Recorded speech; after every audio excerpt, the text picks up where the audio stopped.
Bonjour, nous sommes lundi 28 novembre et c'est la vidéo du lundi. C'est la lettre des signaux faibles numéro 217 d'octobre 2022. J'approche donc mes 20 ans de lettre des signaux faibles qui auront lieu en septembre 2023 et je ne suis pas mécontent. Voilà pour les 5 signaux faibles, 6 signaux faibles dont on va parler. D'une part de Warren Buffett, d'autre part du logement et de l'automobile, la sobriété et la frugalité, du prix Nobel d'économie, des GAFA, et puis du bilan carbone et du cinéma. Voilà. Le signal faible 1, j'ai pris comme titre, vous connaissez cette phrase, c'est quand la mer se retire qu'on voit ceux qui se baignent à poil ou nus. C'est de Warren Buffett, c'est ce qui est en train de se passer un petit peu en ce moment dans pas mal de GAFA. Ça prend tout son sens en ce moment, au moment de la crise financière, l'inflation, les défaillances de la Chine. Meta, qui a lancé avec fracas par Zuckerberg, se fracasse. Amazon est au tiers une entreprise de logistique étouffée par la hausse du prix du pétrole en 3 mois. Amazon États-Unis perd 400 millions de dollars en e-commerce et le reste du monde 2,5 milliards. Bon, les NFT se noient, ça a été monumental. Bon, ça ne concerne que les gens qui ont des NFT, ça concerne très très peu l'économie réelle, ce qui prouve qu'il y avait beaucoup d'argent qui circulait et un argent un peu gonflé. Et puis, de nombreuses startups dont des licornes s'allègent en effectif ou abandonnent. Et dans ce domaine, la référence maintenant, c'est le Centaure.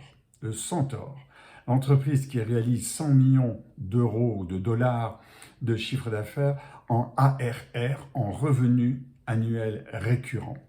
Ce qui ne signifie pas que les projets sont vains, ils peuvent revenir avec plus de raisons.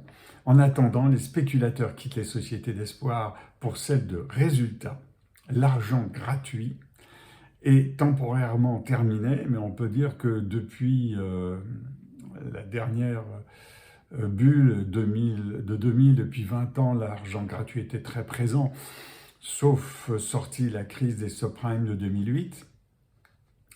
On est quand même dans un mouvement énorme depuis 2000.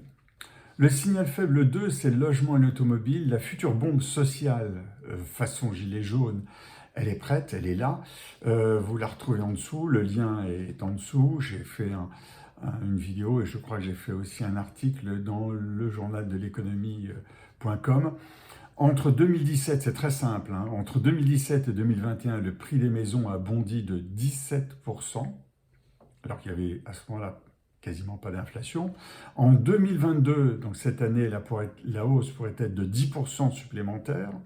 Quant aux voitures, leur hausse de prix est de 18% sur un an. 18% sur un an. Et donc on arrive au fait que 20 à 40% des Français se sentent exclus. Exclus du logement, exclus de l'automobile, et ce sont les deux principaux budgets des ménages.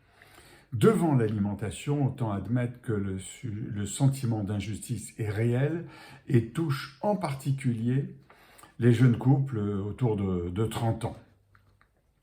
Signal faible 3, c'est sobriété et frugalité.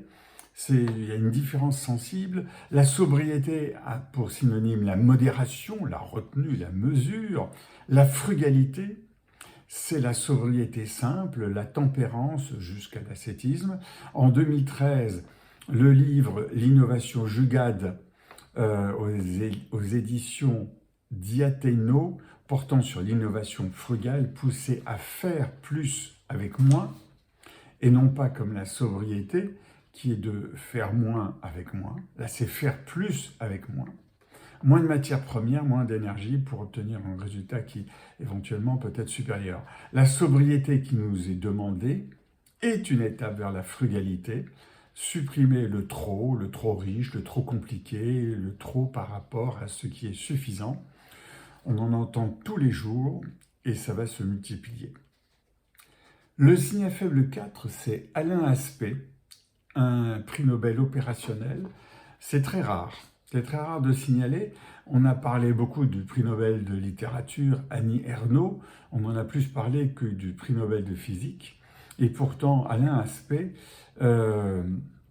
lui investit dans une entreprise qui s'appelle Pascal, dans le quantique, c'est-à-dire qu'il est actionnaire, il s'intéresse à ce qu'il fait dans le sens opérationnel, alors que Annie Arnaud, c'est un enfermement dans le passé nostalgique. Une écriture plate, dit-elle, sans verbe, c'est aussi à sa manière. Mais si l'on pleure la perte des emplois industriels, notamment ceux du père de Annie Arnaud, il serait bon de se féliciter un peu plus bruyamment de la part possible dans l'industrie de demain que représente ce prix Nobel d'économie, de physique, Alain Aspect. Le cinquième signal faible, c'est sur les GAFA. Ils ne sont plus ce qu'ils étaient, ni ce qu'ils seront.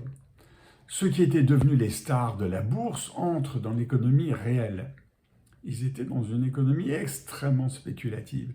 La publicité se porte moins bien, ça se voit pour Alphabet, c'est-à-dire Google, pour Meta, c'est-à-dire Facebook, qui sont en souffrance. Le pétrole est cher, la logistique d'Amazon le fait souffrir significativement. J'ai parlé des résultats. Reste Apple, dont le modèle économique, même gêné par les perturbations de la supply chain, mais surtout par son modèle déontologique qu'on appelle ATT, sur les partages des données des utilisateurs soumis à leur acceptation, alors Apple préserve son succès. Un éventuel retour de la publicité ne se fera pas sur les mêmes bases.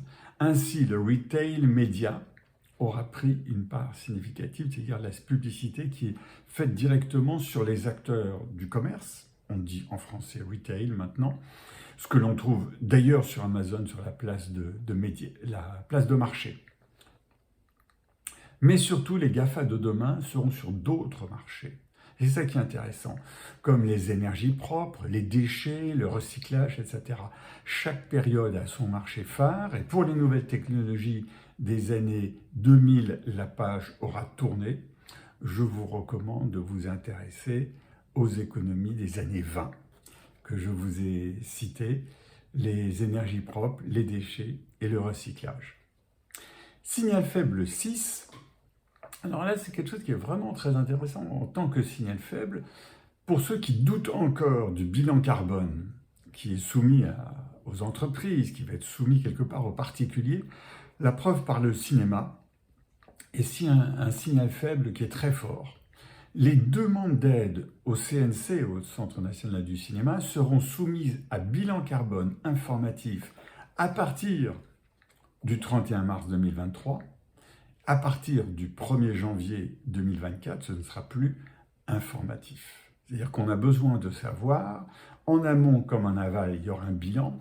Quand les acteurs et les réalisateurs parleront de cela sur les médias, qu'est-ce que j'ai fait comme trajet, combien de trajets, est-ce qu'on a économisé l'énergie, est-ce qu'on a contrôlé les lumières, etc. Pensez aux éclairages, aux repas, au transport, et évidemment au lieu de tournage, donc à la saison de tournage, le cinéma, les séries, les documentaires, cela concerne chacun.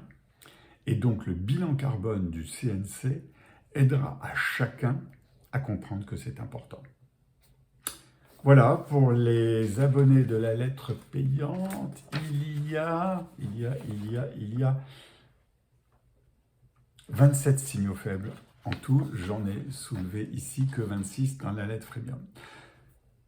Bonne journée, bonne semaine, je repars en plongée et à bientôt.